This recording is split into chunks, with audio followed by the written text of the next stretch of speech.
Well, thanks for joining me today. In 2024 here as a church, I'm going to recommend a book each month for us to consider reading. Hopefully this will be a book that will be helpful to people and think about different areas of our Christian faith. We're going to do our first one actually here in February, and the first book we're going to be looking at is called The Air We Breathe. It's by Glen Scrivener. It is an excellently written book, and it's actually a beautiful cover on the front as well. So you think about that title, The Air We Breathe.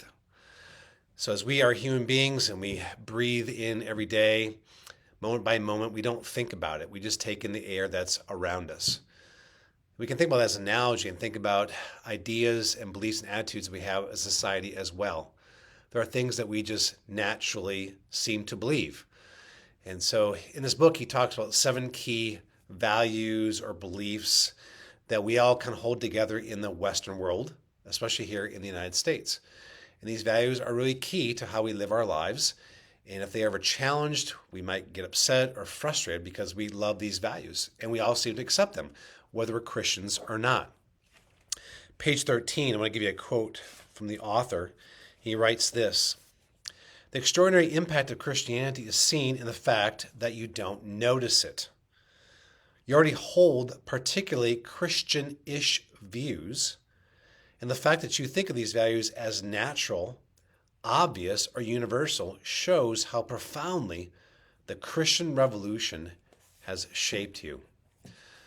So again, these values are such that a lot of people don't associate them with Christianity.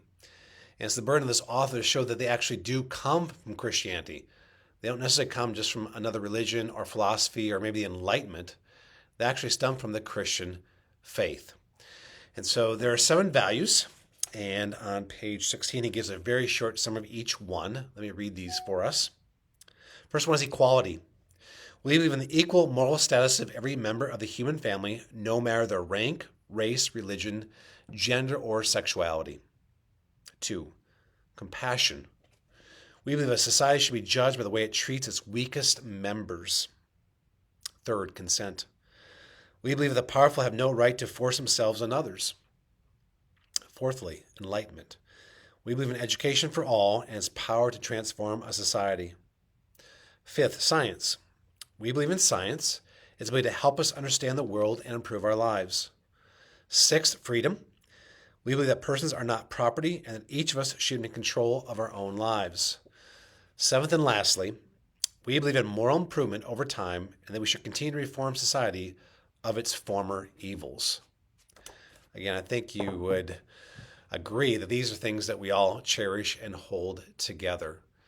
And what we can do, especially as we work with people who are unbelievers, and maybe you've shared the gospel with them, they just don't seem to get it, don't see how Christianity makes sense, maybe this is a good place to start with them and show them that these key values that they love actually come from Christianity. And if they come from Christianity, maybe they need to look at Christianity again or for the first time. And so at the back of the book, he does talk about 2 groups of people. The first one is the group of the nones. These are people who do not associate with any organized religion. They don't want to be identified or grouped in with anybody. Second of all are the dones.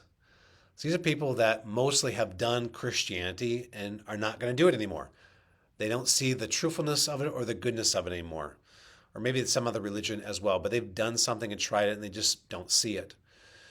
And so this can be an important book to give to them to help them to look at it from a different perspective. Because again, if these values do come from Christianity, then they need to look at the source again and make sure they really understand who Jesus is, his teaching, and what his death and resurrection means for us as human beings. So I encourage you to use this book with unbelievers and just pass it out to as many people as possible and pray that God would use this greatly in your life. Thank you.